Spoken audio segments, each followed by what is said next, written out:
Bonjour à tous, bienvenue à Morne-à-l'eau. Je suis Mireille Corneille, bibliothécaire à la bibliothèque de Morne-à-l'eau. Je vous souhaite également la bienvenue à la 7e édition de Partir en livre, la fête du livre jeunesse. À l'occasion de ce Partir en livre 2021, Morne-à-l'eau vous invite à découvrir 4 ouvrages de Muriel Desriveries, illustrés par Cédric Zou. Ces 4 ouvrages vont vous emmener dans un petit voyage à travers les paysages mornaliens. Dépêchons-nous parce qu'Éric nous attend dans la forêt marécageuse. Il serait dommage qu'un soucougnon l'emporte avant qu'on ne puisse écouter son histoire.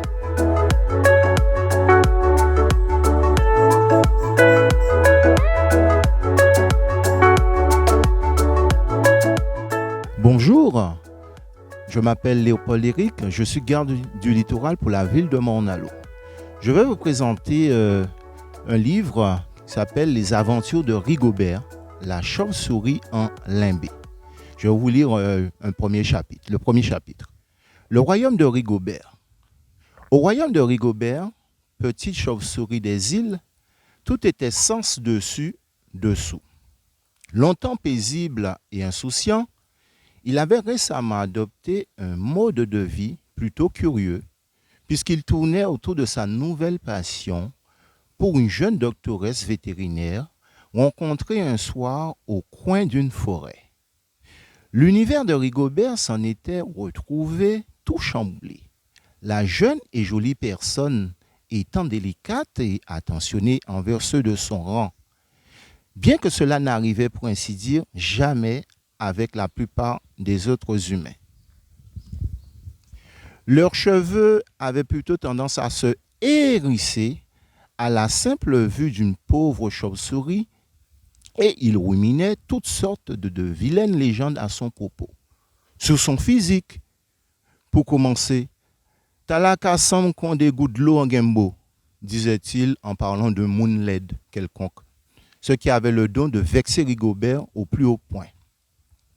Avant de se retrouver face à son nouvel amour, il pensait de son côté que les hommes se ressemblaient tous et que, n'étant pas bien jolis, il n'avait vraiment aucune raison de se vanter et de médire le physique d'autres espèces.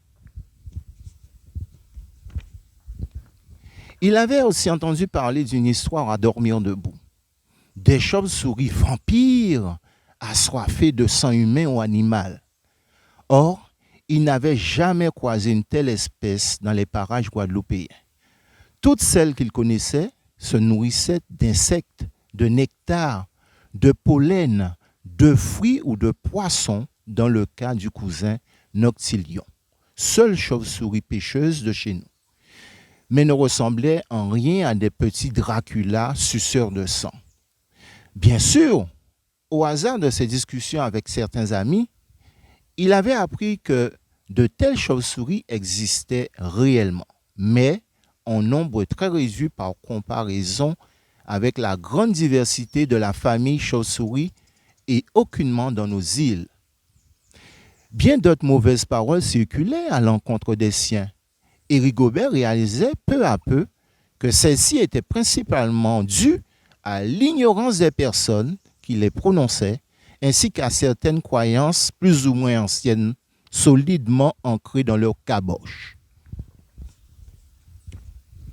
Or, ce que l'on ne connaît pas nous fait souvent peur, que l'on soit chauve-souris ou humain.